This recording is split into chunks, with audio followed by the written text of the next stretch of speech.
A lot of people say, well, you know what, IID cheap rate. Oh, we got really cheap rate. Well, for people that make $600, $700, $800 a month or on setting up, that's a lot of money.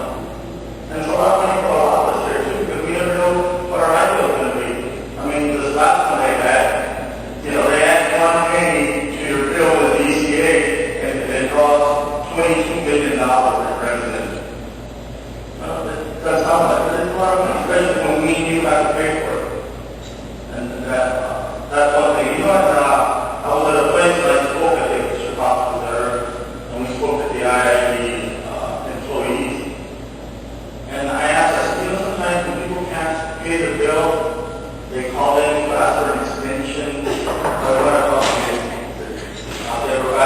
What they do, they hire a ready labor or whatever that's called, and they train them for 2, 3, 4 weeks, and then they make a decision whether you can have an extension in your electricity or can't have an extension in your electricity.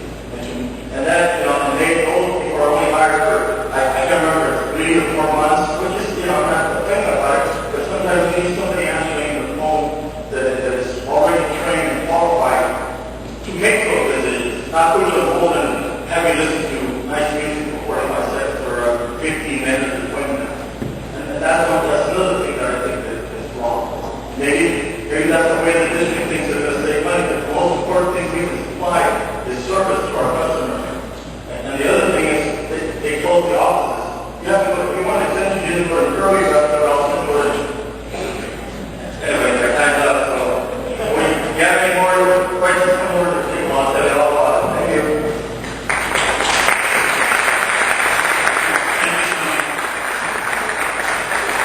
Now, speaking next, our IID Director from Division 4, Stella Mendoza.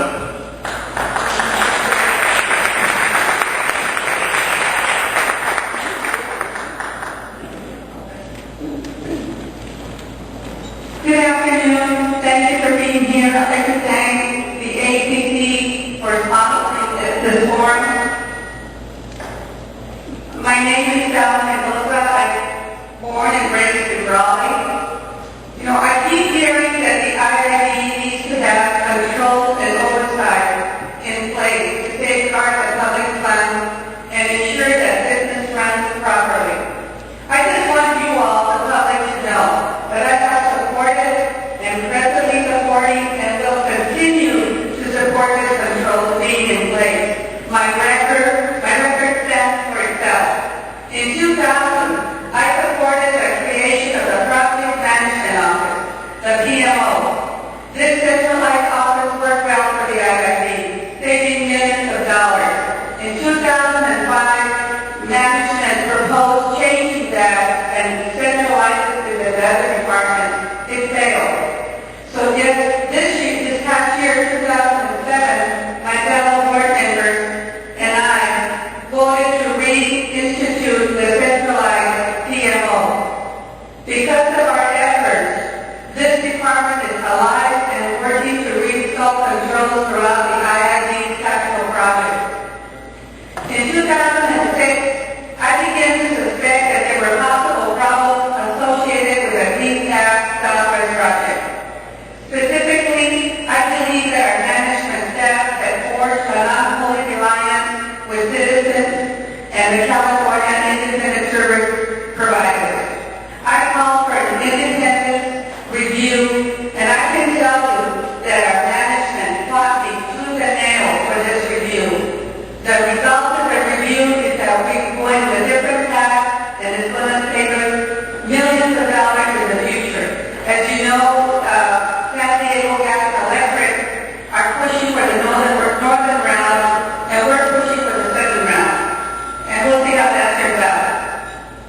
Not only have I advocated for business controls, I am regularly supporting system controls ensuring IID meets all national and regional energy reliability requirements.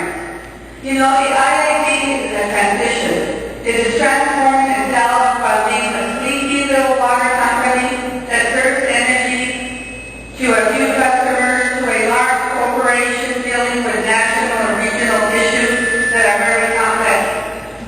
We're the largest irrigation district in the nation and the 6th largest utility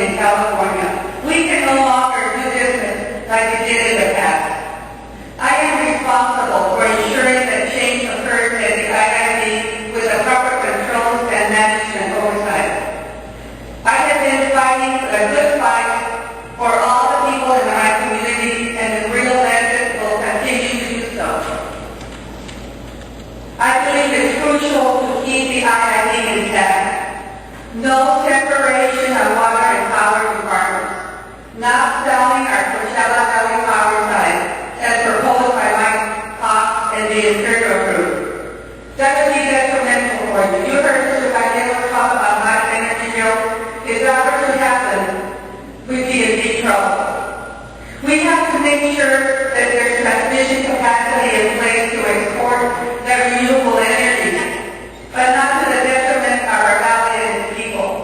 We have to make sure that not a drop of water from ag goes to the city to support their lack of planning and uncontrolled growth. I believe in long-term planning, responsibility, and accountability, and that is the key to make sure the IID continues on its right path. I will continue to fight for the valley, and I will continue to make sure that water and power stay together, stay intact, and that it helps all the people of the valley, not just select you. Thank you.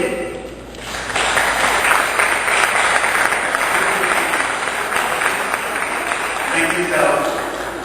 All right. Okay, thank you. I think this is a little bit too loud, or it's still just too loud. I think they also need to hold it a little further away. Oh, okay. Okay. Well, maybe not. Okay, we also just walked in for IID Division 2, Mr. Bruce Kuhn.